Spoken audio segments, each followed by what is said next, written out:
These are friends, Remy. Then, sir, I have other household matters to attend to. Very well. So, Robert, what brings you to the chateau at this most unfortunate hour? Lee, we've come to talk to you about the Priory of Sion. The Keepers?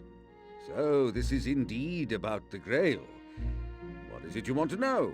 Well, first I'd like you to explain the true nature of the Grail to Miss Nauvoo. Robert, you've brought me a virgin? What? Virgin is the term Grail enthusiasts use to describe anyone who has never heard the true Grail story. I believe the lady here is in need of an education. How fortunate, then, that you've come to me. Only the worthy can find the Grail, Miss Nauvoo. The path to truth lies through the doors of my home, but they only unlock for the enlightened. He's a bit eccentric, but we're safe here. I know he can help us figure out the cryptex. Just play along for now. All right, Saltibink. I will find the path.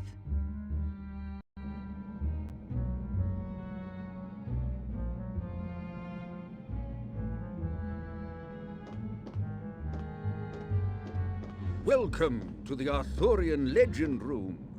If you would take notice, there are two wonderful paintings depicting the tales of Arthurian knights, and at the doors you will find the armors that they wore. The Arthurian knights had their own heraldry, which is displayed on the shields. You, Miss Nauvoo, must discern which shield goes with each painting by placing the appropriate shield with its armor. If you examine a shield, I should be more than happy to tell you that knight's tale.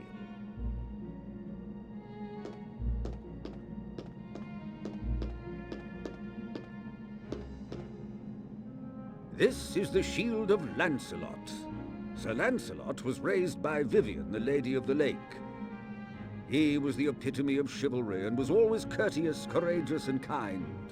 He became the first Knight of the Round Table, but soon fell in love with Queen Guinevere. He slept with Guinevere behind Arthur's back, and when he did so, a broken shield that Vivian had given him became whole again.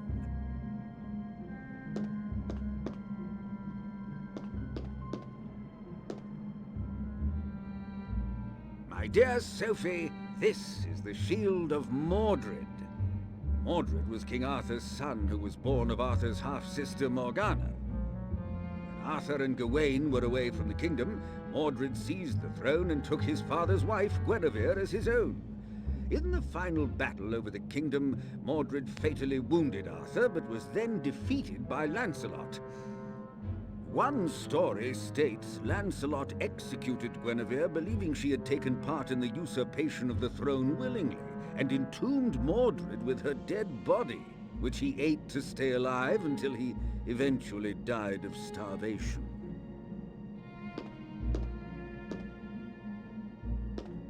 This is Percival's shield. Sir Percival was one of the first knights to see the Grail.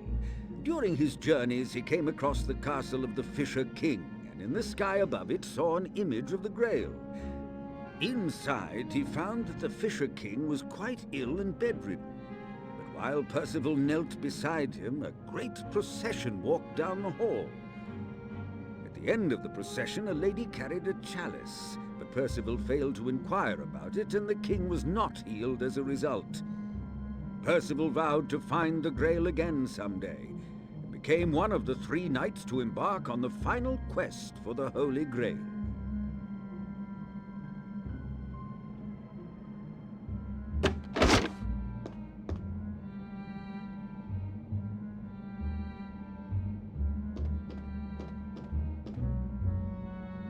Well done! Now, what of the other knight? He looks rather plain without his shield.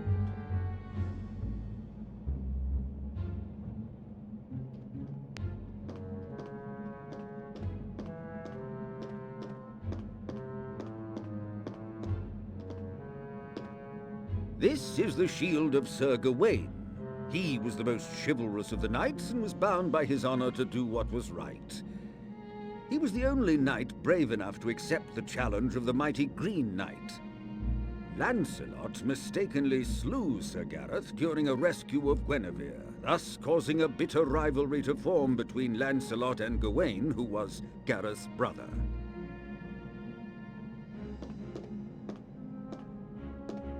Ah, this is the shield of King Arthur Pendragon. He became king when he pulled the sword Excalibur from a stone. Uther Pendragon, Arthur's father, was the previous owner of Excalibur. Before Uther died, he implanted the sword, which he got from the Lady of the Lake, into a stone, and said that whoever could remove it would be king. Of course, only his own magical bloodline could do so, and thus Arthur ruled over Britannia for many years. This is Galahad's shield. Sir Galahad was the son of Lancelot and became a knight of the Round Table. He saw a vision of angels guiding him to the Holy Grail. Thus, he was selected as one of the 3 knights who would go on a quest for it.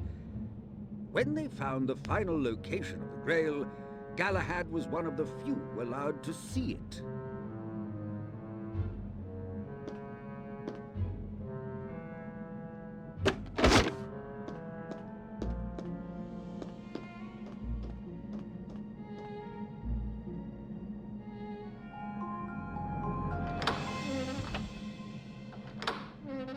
Excellent, Miss Navu.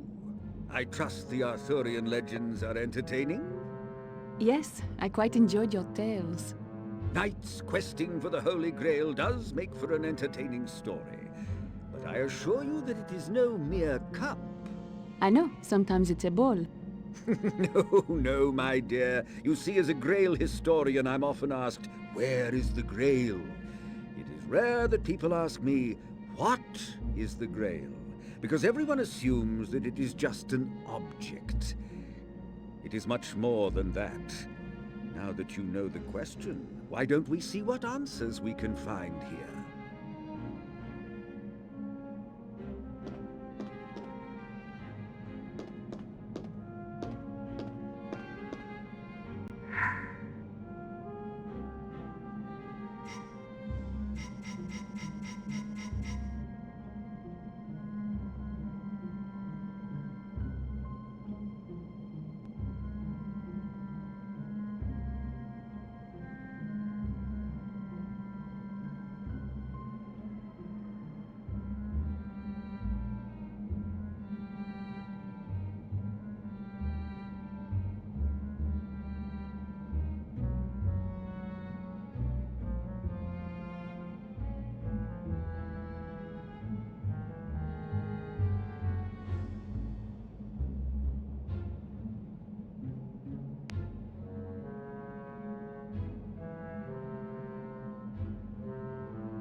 Something is definitely missing from this pedestal.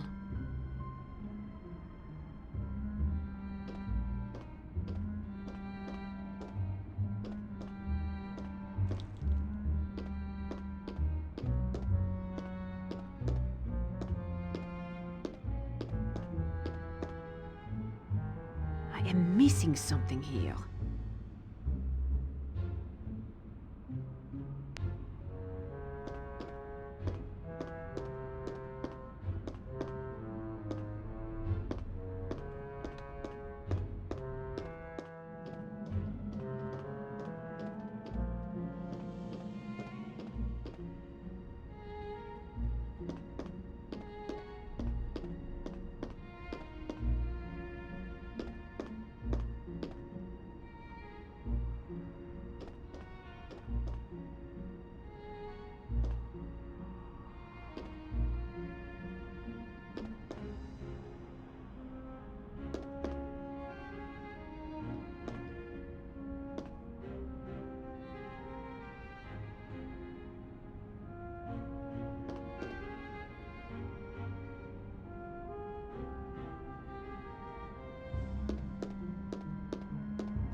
I thought you said the glare was not a cup. It isn't, but as time progressed, the Holy Grail became Arthur's Grail. The legends were intertwined, and it was simply because poets and storytellers continually wrote about it and changed a few things here or there. So that's why the Grail became a cup? Not exactly. I'll explain more later.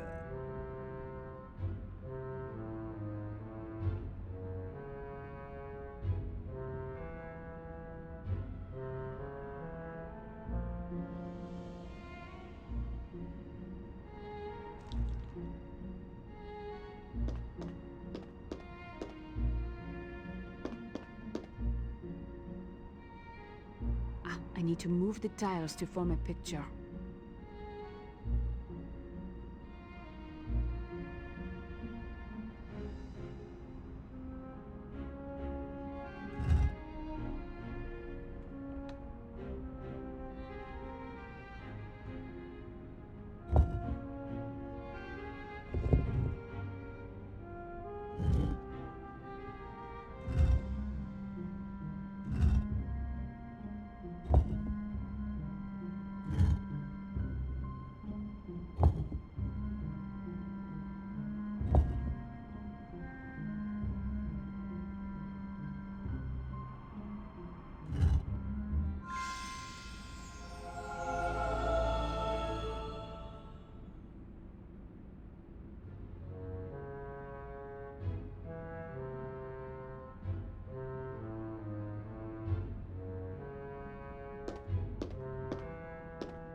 This is probably a passage from the Bible.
I do not need this.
That did it.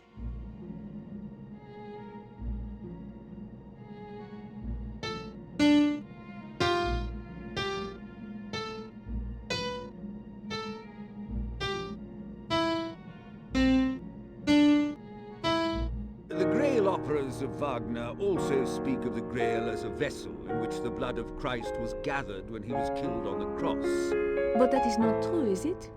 That entirely depends on your interpretation. Grail can mean many things. Are you familiar with the symbols for male and female? Of course. These are not the original symbols. These symbols originated as ancient astronomical symbols for the planet god Mars and the planet goddess Venus. The originals are far simpler. This is the symbol for male, the blade. Quite to the point.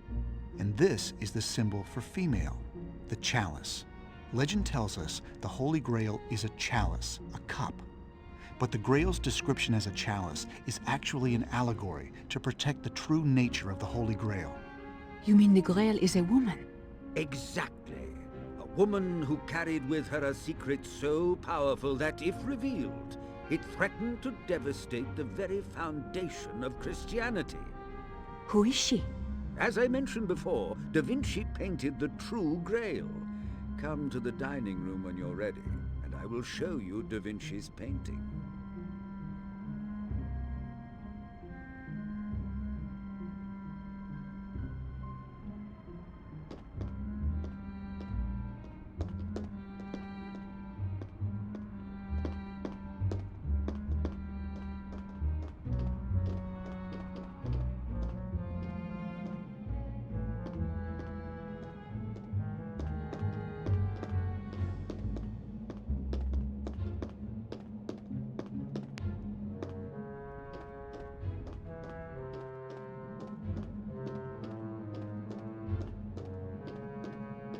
You told me you had a Da Vinci painting that would show us the true Grail? Indeed I do. I assume you recognize this?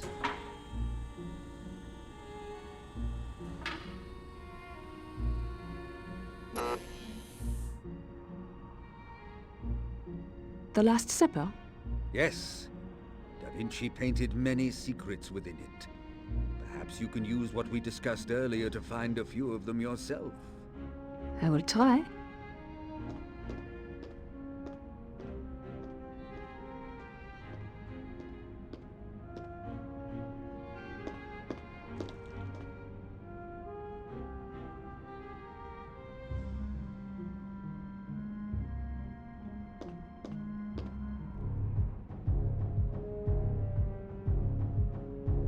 There is a V shape right in the center between Jesus and John.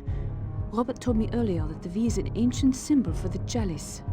This is quite true, but why would Da Vinci paint a feminine symbol into the Last Supper?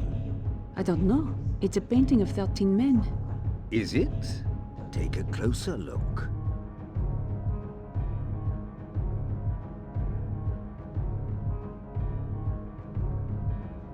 Is that an actual image of the Grail? It's hard to say. It's almost an optical illusion, is it not? Did Da Vinci mean to say that there was a Grail cup? Not at all. Since it's an illusory image, I would think he was saying quite the opposite.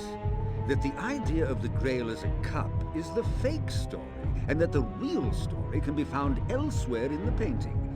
It all goes back to the Sangreal. I have never heard of it. Sure you have. You're just used to hearing it called the Holy Grail. Holy Grail is the literal meaning of Sangreal. The phrase derives from the French Sangral, which evolved to Sangreal and was eventually split into two words, Sangreal. Oh, does the word have anything to do with the French word sang, or Spanish sangre meaning blood? Oh yes, the Grail has much to do with blood, but not in the way you might think. Let's look over the painting some more.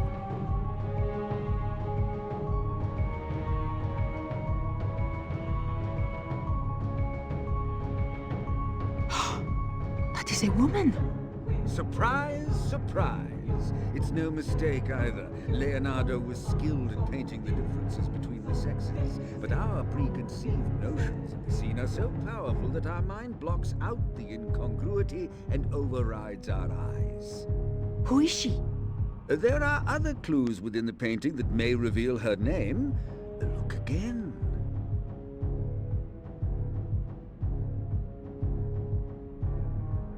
That looks like an M between Jesus and that woman. A bit too perfect for coincidence, wouldn't you say? Why is it there? Countless Grail-related works contain the hidden letter M. Whether as watermarks, underpaintings, or compositional illusions, conspiracists will tell you it stands for matrimonia. You mean marriage? Jesus was married to this woman? Their marriage is part of the historical record. These are photocopies of the Nag Hammadi and Dead Sea Scrolls, the earliest Christian records. Troublingly, they do not match up with the Gospels in the Bible. The Gospel of Philip is always a good place to start. And the companion of the Savior is Mary Magdalene. Christ loved her more than all the disciples and used to kiss her often on her mouth. The rest of the disciples were offended by it and expressed disapproval. They said to him, "Why do you love her more than all of us?" Jesus was married to Mary Magdalene, the prostitute? Magdalene was no such thing. That unfortunate misconception is the legacy of a smear campaign launched by the early church to cover up her role as the Holy Grail. The early church needed to convince the world that the mortal prophet Jesus was a divine being. Therefore, any Gospels that described earthly aspects of Jesus' life had to be omitted from the Bible. Like his marriage. I think we've got what we need to solve the cryptic, Sophie. There's more to find in Da Vinci's painting of the Last Supper, if you are interested, of course.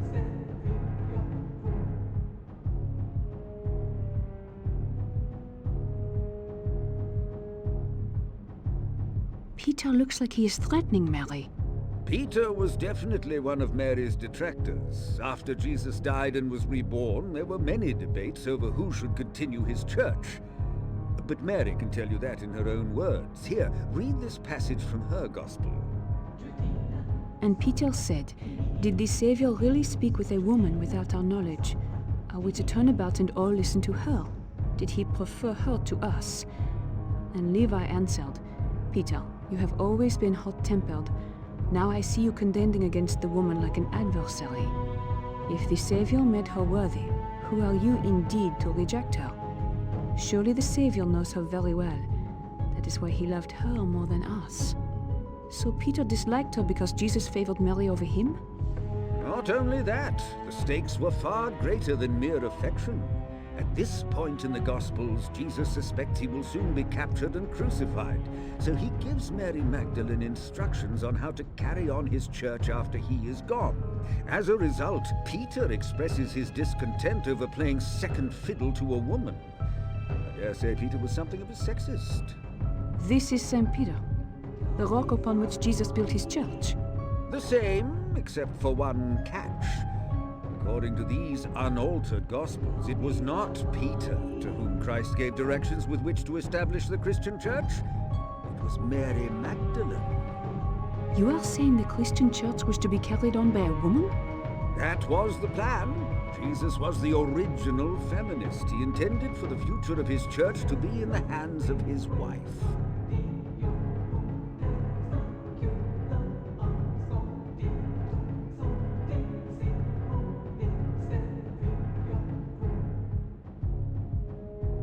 Earlier, you mentioned that the Sangreal documents told the true story of Christ. Ah, you remembered. Yes, but as we discussed before, Sangreal derives from San Greal, or Holy Grail. But in its most ancient form, the word Sangreal was divided in a different spot. Song Real. Which translates to royal blood. Precisely. But whose blood?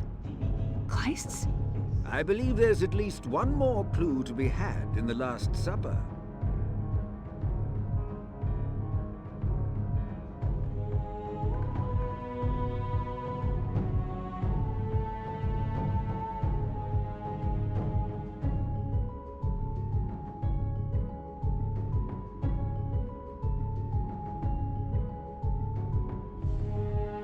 Mary seems to have nearly as much attention from the apostles as Jesus.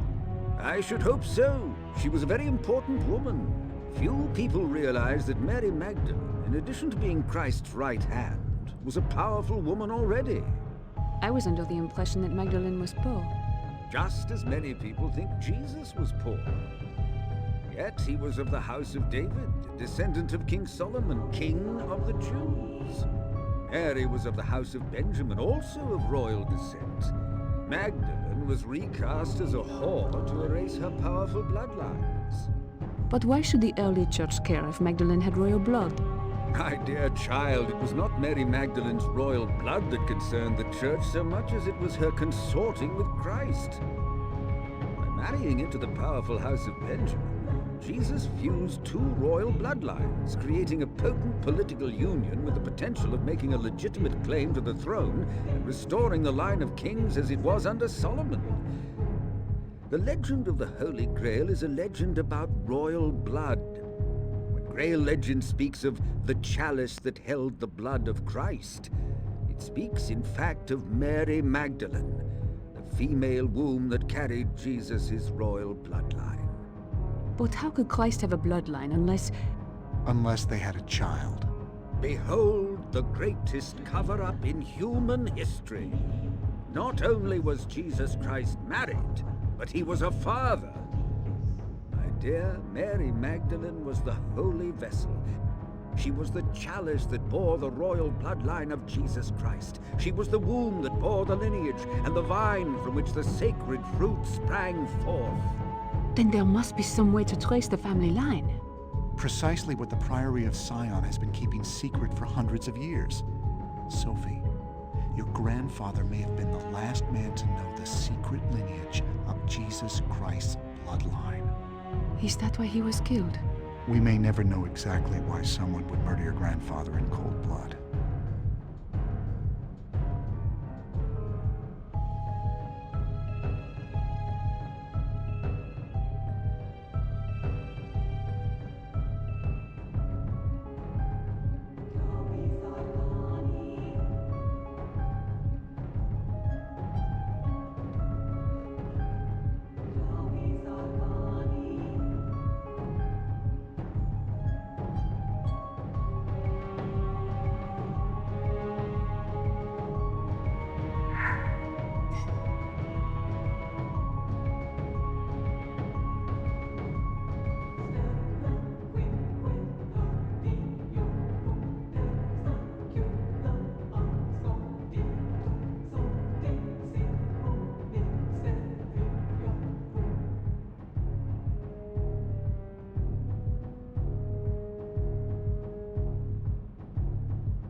Did you heal?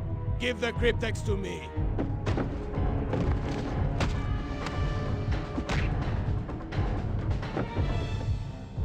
Quickly, to the basement. The basement? It has a safe room.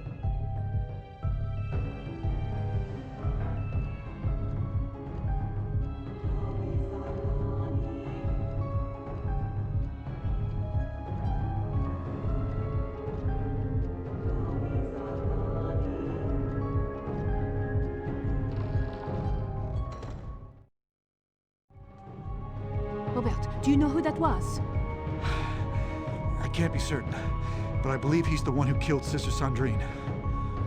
Obviously, he's interested in you now, and he specifically wants the cryptex. This won't do at all. Is there a way out of here that doesn't go through him? Well, if he's found you here, he obviously is resourceful. Someone will have to go up there and knock him out. I'll do it. Don't be ridiculous. You are in no condition to fight that monster.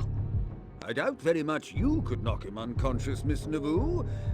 But I'm afraid she's right, Robert. Perhaps if we had some sort of weapon. Ah, yes. What? Do you have a gun? I'm a good shot with a pistol. No, nothing quite so barbaric. Take a look at this. Da Vinci's drawing of a ballista? You don't have one, do you? I'm afraid I don't have all of one, but I do have the frame right here. What good is that if it does not work? Well, it occurred to me that we might be able to make it work with some of the artifacts I have upstairs. Remy is something of an engineer in his spare time. Very true. What do you have upstairs that would make it work? Why, the other pieces of the ballista. There are unique properties to each piece, and I was studying them in different rooms of the house. They are, most unfortunately, scattered about and quite heavy. Then I will get them for us. That's very brave, Sophie, but I really think I should go with you. If you insist, Robert. But let me handle moving the large pieces. A good gust of wind could bowl you over right now. If you insist, my lady. Miss Naboo, do be careful.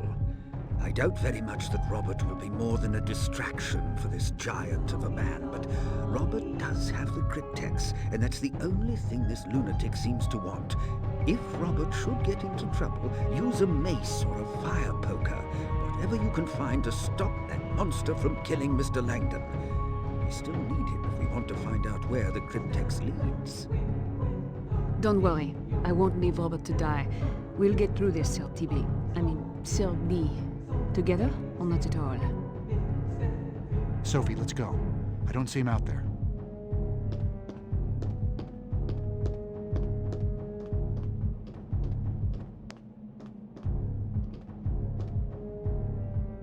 Remy, how long have you worked for Teabing?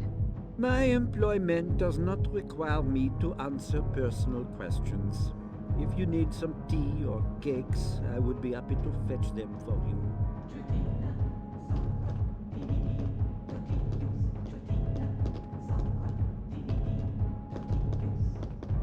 Remy, I was wondering... Why are you bothering me? You obviously do not need any of my services. Never mind. Before you ask whatever inane question you are going to ask, think to yourself, am I requesting a service of the butler? If the answer is no, please do keep your mouth shut.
I think we need to search around some more.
The keystone belongs to Manustay. Give it to me now!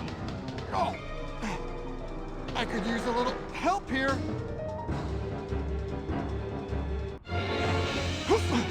The pain only cleanses my soul of what you forced me to do. I am warning you, I am an agent of the Judicial Police and... Die!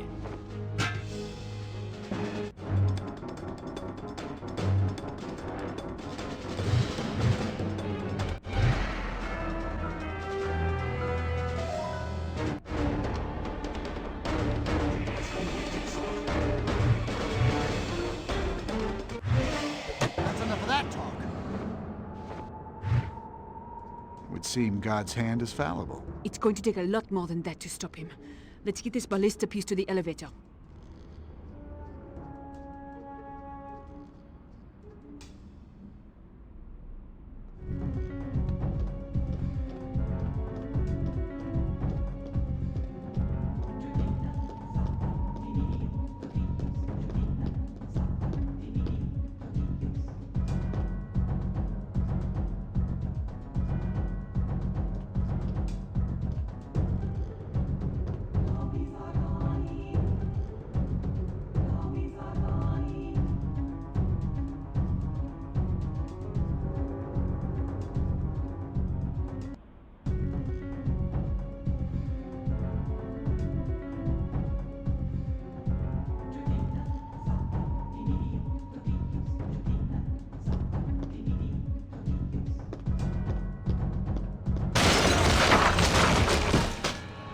You just don't give up, do you?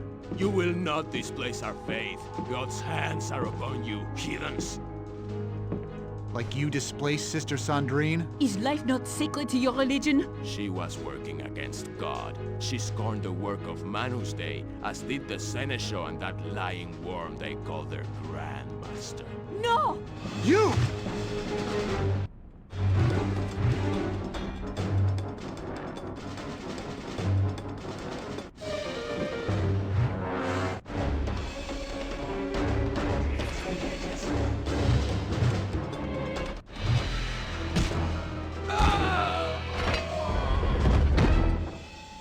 Sophie, I'm sorry.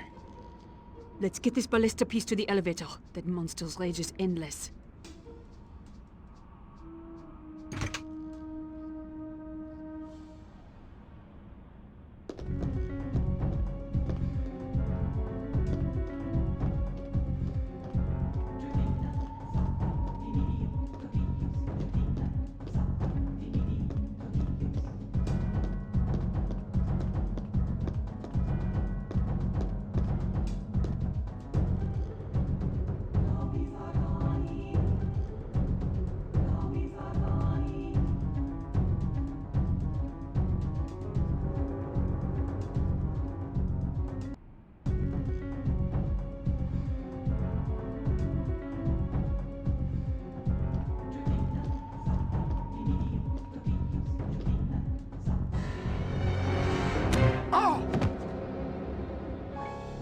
You murderer! It is not murder when it is God's will. God does not suffer lies, and with their dying breaths, that is all that the Seneschal could speak. God will suffer your lies no more. Murder is the greatest sin, no matter what the reason! The teacher is wise. He knows what evils are necessary for good to be achieved. Teacher?